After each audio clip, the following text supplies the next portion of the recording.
कंकाल का रहस्य। चौरा गांव के खेतों में इन दिनों खुदाई का काम चल रहा था।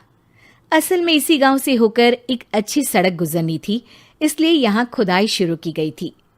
अचानक एक दिन खुदाई करने वाली मशीन से कुछ टकराता है। बाद में जब खोजबीन की जाती है तो वहां से 2 कंकाल मिलते हैं। पुलिस गांव के लोगों से पूछताछ शुरू करती है। आप लोगों को क्या लगता है ये किसके कंकाल हो सकते हैं? अरे साहब, हमें क्या पता ये किसके कंकाल है, आप ही लोग पता लगाइए। हम लोग तो बहुत ज़्यादा डरे हुए हैं। हाँ, हमारी फॉरेंसिक टीम अभी आ रही है। ये बताओ कि इस गांव के रहने वाला कोई जोड़ा गायब तो नहीं ना? क्योंकि शुरुआती जांच में तो ये बात सामने आ रही है कि एक कंकाल किसी पुरुष का है तो एक किसी महिला का। साहब, हमें तो बहुत डर लग रहा है। ऐसे कंकाल मिलने का मतलब गांव के आसपास ही किसी की हत्या हुई है या फिर किसी को जलाकर मार डाला गया है। हाँ साहब, हम अपने परिवार को लेकर बहुत ही ज़्यादा परेशान हैं। देखिए, आप लोगों की परेशानी हम समझ सकते हैं, लेकिन आप लोगों को पुलिस का सहयोग करना होगा, क्योंकि आपके सहयोग के बगैर हम ये पता नहीं लगा सकते हैं कि आखिर ये किसके कंकाल है और इनकी हत्या किसने की। ठीक है साहब, गांव के लोग आपका पूरा सहयोग करेंगे। हाँ साहब, पूरा सहयोग करेंगे। तो फिर ठीक है, हम अपनी जांच शुरू कर देते हैं। कुछ दिन बाद जांच रिपोर्ट आ जाती है। पता चलता है कि ये कंकाल करीब 20 साल पुराने हैं, यानी 20 साल पहले किसी जोड़े की हत्या कर शव को यहाँ पर दबा दिया गया था। इंस्पेक्टर राघव, ये बताओ कि 20 साल पहले की मर्डर मिस्ट्री क्या अब सुलझ सकती है? हाँ सर, क्यों नहीं। लेकिन अब सबूत और गवाह काफी मिट गए होंगे। मुश्किल तो होगी, लेकिन शायद किसी परिवार को इंसाफ मिल सके। इंस्पेक्टर राघव, आप बिल्कुल सही कह रहे हैं।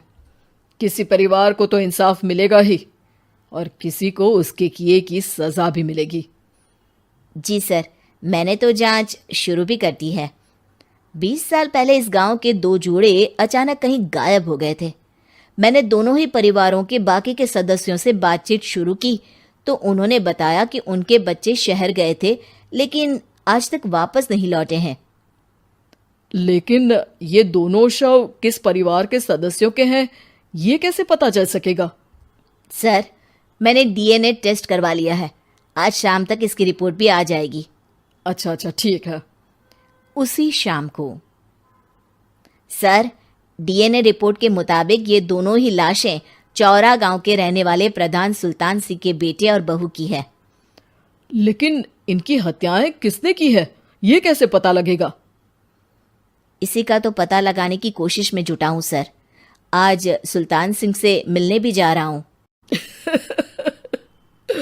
मेरा बेटा और बहू तो मेरे लिए सिर्फ यादों में ही रह गए थे। हमें उनकी लाशें तक नहीं मिल सकी थी। आज 20 साल बाद उनके कंकाल मिले हैं। मैं अब किसके लिए जीऊं?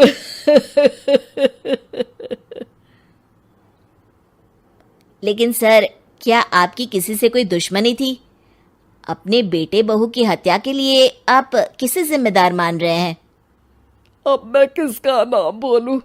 मेरी तो किसी से दुश्मनी नहीं थी, बस मेरे बेटे बहू को कोई वापस ला पाता।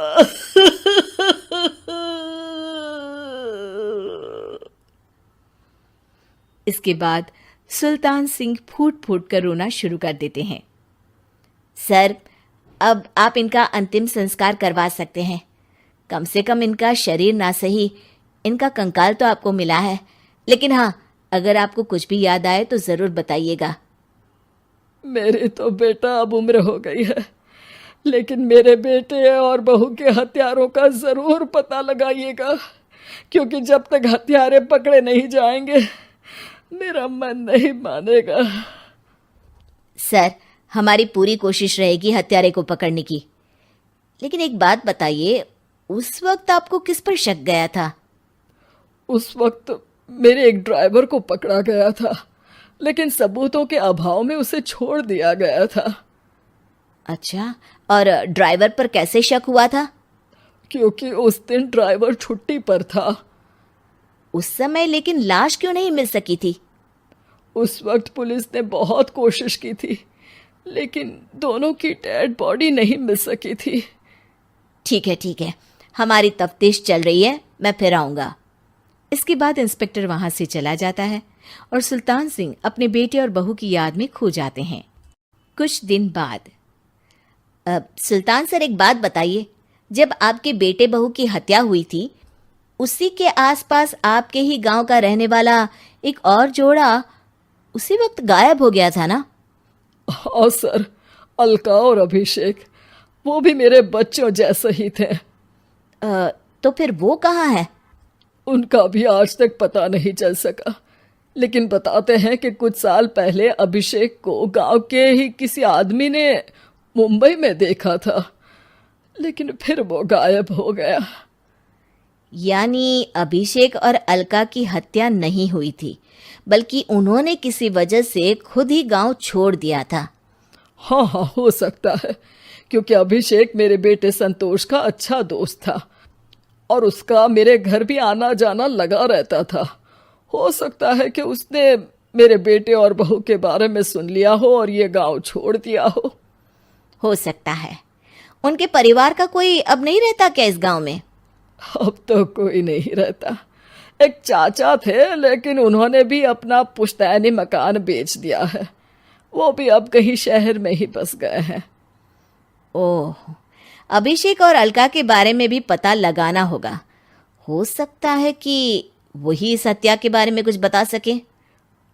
हो तो सकता है, लेकिन वो बेचारे तो खुद ही वक्त के मारे थे, वो क्या बताएंगे।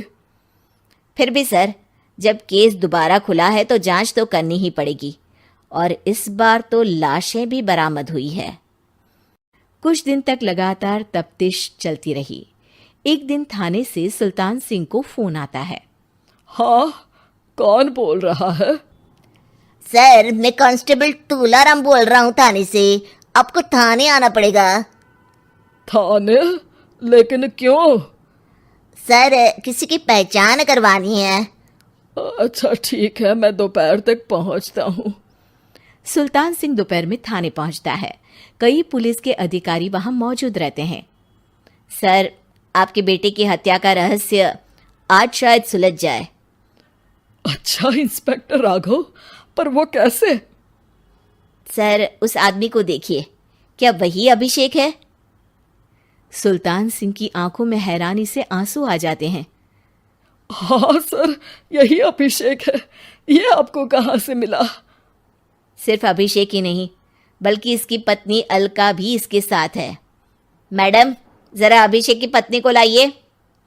जैसे ही अलका को पेश किया जाता है, सुल्तान सिंह जमीन पर गिर जाते हैं। सुल्तान सर, क्या हुआ आपको? आप अलका को देखकर गिर क्यों गए? सुल्तान सिंह सर पकड़कर बैठ जाते हैं। ये अलका नहीं, बल्कि ये तो मेरी बहू रितु है। पूरा थाना एक दूसरे का मुंह देखने लगता है। क्या? इसके बाद हर किसी को दो कंकाल और हत्या का रहस्य समझ में आ गया। अभिषेक और रितु ने मिलकर संतोष और अलका की हत्या की थी और लाश को जमीन के नीचे दबा दिया था। आज 20 साल बाद इस हत्या का रहस्य खुल सका था कि अवैध प्रेम संबंध में 2 मासूमों की जान गई थी।